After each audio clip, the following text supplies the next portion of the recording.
20 लाख करोड़ रुपए। कैसा लग रहा है यह आंकड़ा सुनकर, और कैसा लगा था जब हफ्ते भर पहले 12 मई को प्रधानमंत्री नरेंद्र मोदी के मुंह से पहली बार 20 लाख करोड़ सुना था। टीवी पर आकर प्रधानमंत्री जी राष्ट्र को यह रकम बताकर गए तो आपको भी लगा होगा मोदी जी इतनी बड़ी रकम खर्च कर रहे हैं, अब तो सबके दुख दर्द हर लेंगे। सोशल मीडिया वालों ने गोड़ा भाग करके यह भी बता दिया था कि हर भारतीय के हिस्से में 15,500 रुपए आएंगे, लेकिन आपके हिस्से में आए कितने? असल में मोदी सरकार ने कितना खर्च किया, पूरे पैकेज का रेशा रेशा आज अलग अलग करके आपको बताएंगे। आज से करीब 90 साल पहले 1930 के दशक में अमेरिका में भयंकर आर्थिक मंदी आई। शेयर बाजार धड़ाम से गिर गए, बैंक दिवालिये होने लगे, उद्योग धंधे बंद क्योंकि माल बिक नहीं रहा था। 3 साल में 1.5 करोड़ लोग बेरोजगार हो गए। इतिहास में इस दौर को ग्रेट डिप्रेशन या महामंदी के नाम से पुकारा जाता है। सरकार को समझ ही नहीं आ रहा था कि इस मंदी से कैसे निकले, क्योंकि अर्थव्यवस्था में यह सबसे नए किस्म की खामी थी। इस नई समस्या पर अर्थशास्त्री मंथन भी कर रहे थे। कौन कर रहा था मंथन? कई लोग, जिसमें से एक थे ब्रिटेन के अर्थशास्त्री जॉन मेनार्ड कीन्स। कीन्स ने मंदी से निकलने का एक अचूक तरीका बता दिया था।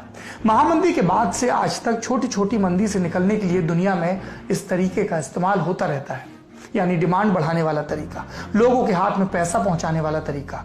और यही तरीका कह के लोग जब लॉकडाउन में भारत की अर्थव्यवस्था मंद पड़ी तो राहत पैकेज के नाम पर मोदी जी की तरफ देखने लगे, और मोदी जी 20 लाख करोड़ इन 2020 लेकर आए। मोदी जी कह गए, फिर उनकी वित्त मंत्री, हमारी वित्त मंत्री निर्मला सीतारमण पैकेज समझाने आई। 5 दिन लगे पूरा समझाने में। सरकार की इतनी मेहनत के बाद भी खर्चे का हिसाब 2-3 लाख करोड़ से ऊपर नहीं जा पा रहा, यानी जीडीपी का 10% नहीं, करीब 1 से 1.5%। तो फिर प्रधानमंत्री मोदी इतना बड़ा गुब्बारा क्यों छोड़ गए थे? क्या सिर्फ ये बड़े आंकड़े जनता को सम्मोहित करने के लिए थे? पूरी गणित आपको आसान तरीके से समझाते हैं।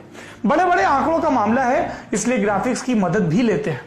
मोदी जी ने रकम बताई 20 लाख करोड़। ये बात है 12 मई की। इससे पहले मोदी सरकार ने 26 मार्च को 1,70,000 करोड़ के पैकेज का ऐलान किया था। कुछ छोटे ऐलान और थे, सब मिलाकर कितना हुआ? 1,92,000 करोड़ पहले का। अब पीएम मोदी के ऐलान के अगले दिन वित्त मंत्री खर्च का पहला हिस्सा लेकर आई। कुल खर्च गिनवाया 5,94,550 करोड़। दूसरे दिन का हिस्सा 3,10,000 करोड़। तीसरे दिन का हिस्सा 1,50,000 करोड़। चौथे दिन का हिस्सा 8,100 करोड़ और 5वें दिन का हिस्सा 40,000 करोड़। इन सबको मिला दिया जाए तो भी 20 लाख करोड़ नहीं होते, इसलिए जोड़ा गया आरबीआई की लिक्विडिटी वाला हिस्सा 8 लाख करोड़ का। सब मिलाकर कितना हुआ? लगभग 21 लाख करोड़, यानी प्रधानमंत्री मोदी के 20 लाख करोड़ वाले आंकड़े से भी ज्यादा।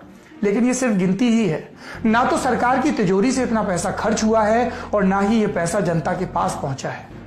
सरकार ने मनरेगा में पैसा बढ़ाया, जनधन खातों में पैसे डालने जैसे कुछ फैसले भी किए। खर्चा इसमें ही हुआ। कितना हुआ? बिजनेस टुडे में बर्कलेज रिसर्च एजेंसी के आंकड़ों के मुताबिक करीब 1.5 लाख करोड़ रुपए का खर्चा हुआ। और ये कितना हुआ? जीडीपी का 0.75%, यानी पैकेज था जीडीपी का लगभग 10%, और उसमें से सरकार ने कितना खर्च किया? 1% से भी कम। लेकिन अभी जिसकी जरूरत थी वो नहीं हुआ है। लाखों लोगों का रोजगार छिना है। देश में हर चौथा आदमी बेरोजगार है। शहरों से घर लौटे प्रवासियों के सामने खाने का संकट है। सरकार अपनी जिम्मेदारी से नहीं भाग सकती। शहरों में अपना रोजगार छोड़कर गांव की तरफ भाग रहे मजदूरों को सरकार से मदद की उम्मीद रखने का पूरा हक है, लेकिन उम्मीद के नाम पर सरकार बड़े बड़े आंकड़े थमा दे रही है। इस बात पर कि लोगों ने ध्यान दिलाया कि सरकार चाहे कितना विस्तृत ऐलान करना चाहती थी, वो एक दिन में भी ये कर सकती थी, लेकिन 5 दिन के इवेंट में इसे तब्दील कर दिया। 30 लाख करोड़ का बजट एक दिन में पेश हो जाता है, और जिस पैकेज को सरकार 20 लाख करोड़ का बता रही है उसे पेश करने में वित्त मंत्री 5 दिन लेती है। पहले वो अंग्रेजी में पढ़ती हैं, फिर वही बात अनुराग ठाकुर हिंदी में पढ़ते हैं। 5 लंबी और उबाऊ प्रेस कॉन्फ्रेंस के बाद सवाल जवाब होते हैं तो कई सवालों के जवाब नहीं दिए जाते हैं, और आखिरी में पता चलता है सरकार अपनी जेब से जीडीपी का 0.75% खर्च कर रही है, 10% नहीं। आधे से ज्यादा ऐलान वो हैं जो हम बजट में भी सुन चुके थे, जिन्हें लागू करने या उन पर जोर देने के लिए सरकार को किसी महामारी की जरूरत नहीं थी। फिर सरकार ने ये राग दोबारा क्यों आलापा? जनता कोरोना से त्रस्त है, लोगों की नौकरियां जा रही हैं, तनख्वाह कट रही है, पलायन को मजबूर हो रहे हैं। ऐसे में उन्हें आंकड़ेबाजी से ज्यादा सच सुनने की जरूरत थी।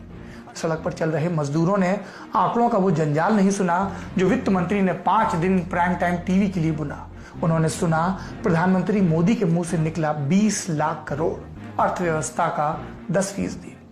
अभी सत्य अखबार के बिजनेस पन्नों तक महदूद है, लेकिन कभी कभी ये आंकड़ा समस्या बनकर आएगा तो जरूर हमारे देश के सामने।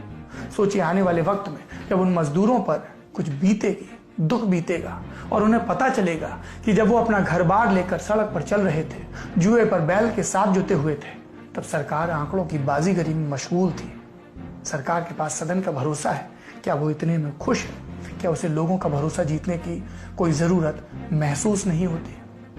रेटिंग एजेंसियां बता रही हैं कि जीडीपी 1% से भी कम हो जाएगी। सरकार का पैकेज सुनकर शेयर बाजार गिर रहा है, मजदूरों की मौत हो रही है। एक मंत्रमुग्ध सरकार फिर भी ये जताने में लगी है कि उसने लोगों पर उपकार किया, लोगों के लिए काम किया। इससे पहले कि बहुत देर हो जाए, सरकार को अपने काम करने का तरीका बदलना चाहिए और लोगों से सत्य बोलना चाहिए, घुमा फिरा कर नहीं, बिल्कुल प्रकट सत्य। 24 अप्रैल को केंद्र सरकार ने एक चार्ट रिलीज किया था जिसमें कोरोना का कर्व फ्लैट होता दिख रहा था। नीति आयोग के सदस्य डॉक्टर पॉल ने यह भी कहा था कि मई के पहले और दूसरे हफ्ते में मामलों में कमी आएगी, लेकिन ऐसा हो नहीं रहा। मामले रोजाना 3000 तक पहुंचे, फिर 3.5, फिर 4000 और अब 5000। अभी कुछ ही मिनट पहले हमने आपको बताया था कि देश में 24 घंटे में 5242 मामले सामने आए। ये दो बातें बताती हैं कि न केंद्र के अपने दावे सही निकल रहे और इन सब के बीच, इन सियासतदानों के बीच कौन फंस गया है? आम आदमी। मजदूर बेबस हैं, मदद की उम्मीद में हैं, लेकिन जानते हैं कि नहीं मिलेगी। कह रहे हैं पैदल चले जाएंगे। ये बताता है कि सरकार पर लोगों में कितना भरोसा बाकी है। और जाने से पहले आपको दुष्यंत कुमार की गजल के कुछ शेर सुना जाते हैं। क्या लिखते हैं दुष्यंत कुमार? अब किसी को भी नजर आती नहीं कोई दरार, घर की हर दीवार पर चिपके हैं इतने इश्तिहार। आप बचकर चल सकें ऐसी कोई सूरत नहीं, रह गुजर घेरे हुए मुर्दे खड़े हैं बेशुमार। रोज अखबारों में पढ़कर ये ख्याल आया हमें, इस तरफ आती तो हम भी देखते फसले बहार। मजदूरों के पांव में दरारें पड़ रही हैं, सरकार इश्तिहारों में आंकड़े लिखकर, बयान लिखकर चिपका रही है। हम उम्मीद करते हैं कि सरकारें आत्ममुग्धता से निकलेंगी, अपनी ओछी और छोटी राजनीति से परे निकलेंगी और जिस हम भारत के लोग से शुरू होने वाले संविधान की शपथ लेती हैं, उस भारत के लोगों का ख्याल रखेंगी, ताकि अगले दिन के अखबारों में कोई उनकी कही बातों को झूठा ना बताए। अपना और अपनों का ख्याल रखिए, सत्य का ख्याल भी रखिए। शुभ रात्रि।